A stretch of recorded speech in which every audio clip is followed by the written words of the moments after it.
Vijay, I want to ask you that, the leaders met the leadership in the leadership in New Delhi, Rahul Gandhi and several others, Mallikarjun Kharge ji, everything. They all came back. They said, listen, don't speak to the media, be united, everything. But don't you think, despite so much of a clarion call for DKS to be chief minister, it's Siddaramaiah who's actually in the stronger position, and despite the Valmiki controversy hitting his party and his government.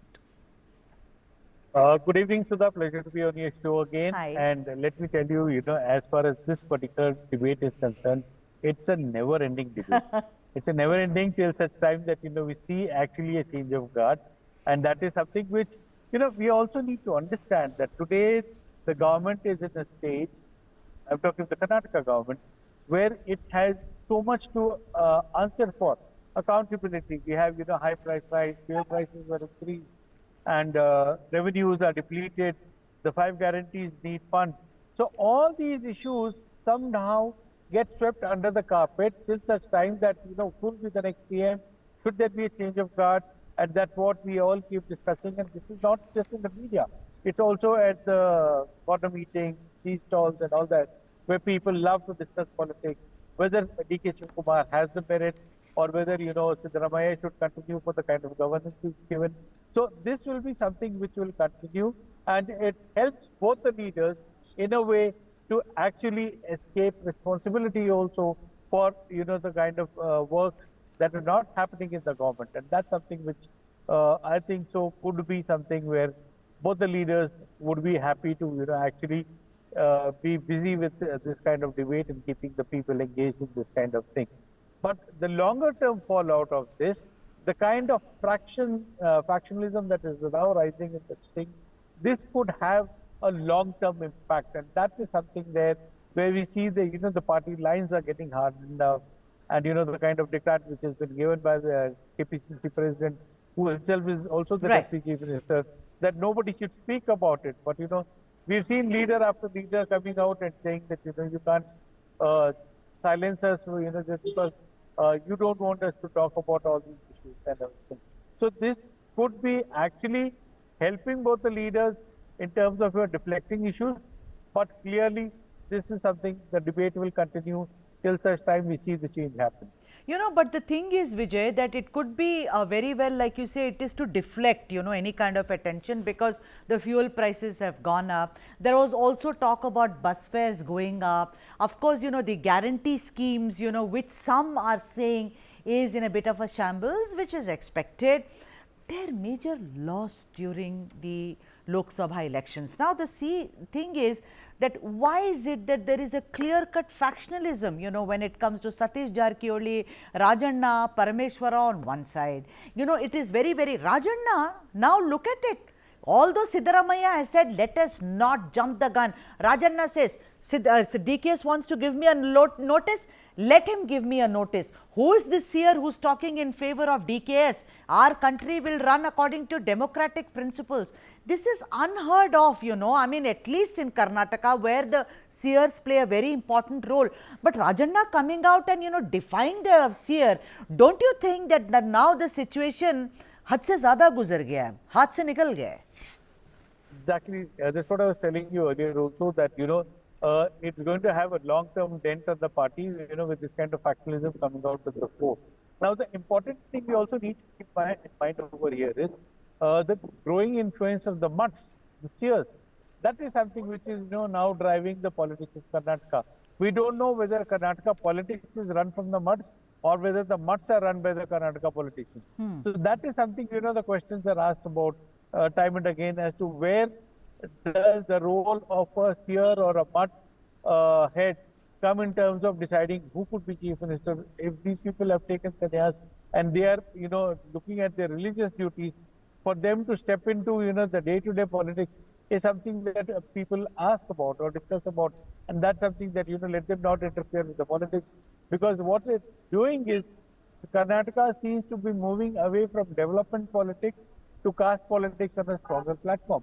So if there is a Rajanna who's defying a seer today, or if there is somebody else who's, coming out with counter allegations against a seer or, caste by itself, that is a big worry, because it increases tensions as far as the thing state is concerned. All right. No, nobody knows what the internal arithmetic in the Congress is, because even the High Command seems to be divided whether it should hand over power to DK Right. Shivakumar.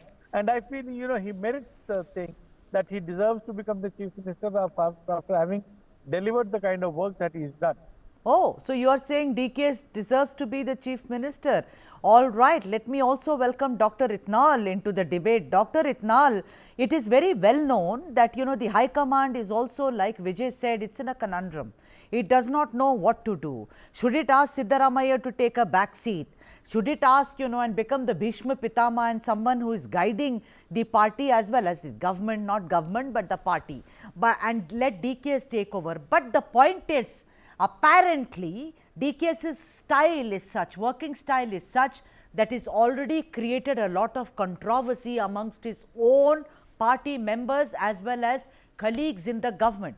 Let's talk about Satish Jarkiholi, the ST leader. Whether it is about Rajanna, whether it is about Zamir Ahmed, look at the kind of messaging. Zamir suddenly says, oh, all the Muslims, the minority, they supported us. What are you talking about? They say the Ahindas didn't even support you. Now the Vokkaligas, the seer speaking, now him wanting to go for Chennapatna. It's a mess. It's a mess. I don't think DKS has a chance, and only because the way he works. Dr. Itnal. DK Shivakumar can be a domineering man on many terms. Sometimes he can even come across as a bully.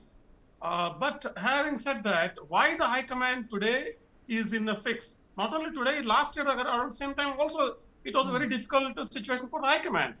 For the simple reason that DK Shivakumar single-handedly, why he can afford to be domineering and he can afford to be autocratic is single-handedly from 2021 till 2023, he built the political party. He built Congress in Karnataka. Because before him, who was his predecessor? Mr. Dinesh Gundurao.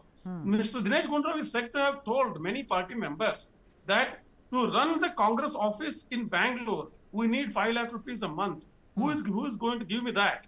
So that was the situation. There was entire party cadre was demoralized and organization was not having any strength. From that point in time, when DK Shivakumar took over, he built the party from ground up. He instilled that new energy into the party, and that culminated into they winning 2023 elections in the state. In the meantime, what happened was Siddaramaiah probably sensed this, because Siddaramaiah's voter base is Ahinda, minorities and backward communities. Right. So before that, in JDS, he had done this Ahinda convention in Hubli. That's why he was asked to leave the party. That history he had. Now, what he did this time around is, in 2022, just few months before the elections, he conducted this huge Siddaramotsav in Davangere. It was great success. Mr. Rahul Gandhi was here, and he was so shocked, surprised to see such a support for Siddaramaiah, and that is when the equation changed. And even when the party won the elections last year, there were debates about who was the most instrumental in getting the win. So amidst that tussle only, who will be the CM, who will be the DCM, it took a huge right. But Dr.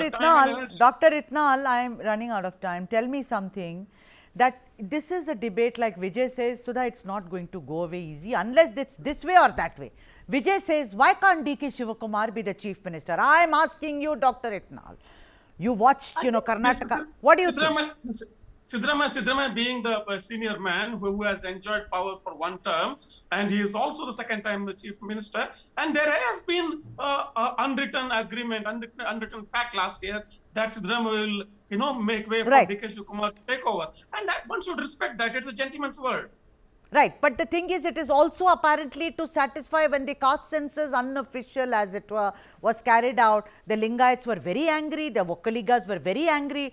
It is also, and with the rise of Kumaraswamy And to some extent, despite the dent due to his nephews, I'm asking you, it is also to keep the Vokkaliga community happy that DK should finally take over, do you think, sir? 4.5% of JDS voters, Vokkali voters, came to Congress in last year simply because DK Shivakumar went to nooks and corners of Vokkaliga belt in Old Mysore region. He said that I supported Sukumar Swamy to become CM, but he could not hold on to power. It's my turn now. Please support me. That is why there is a 4.5% shift.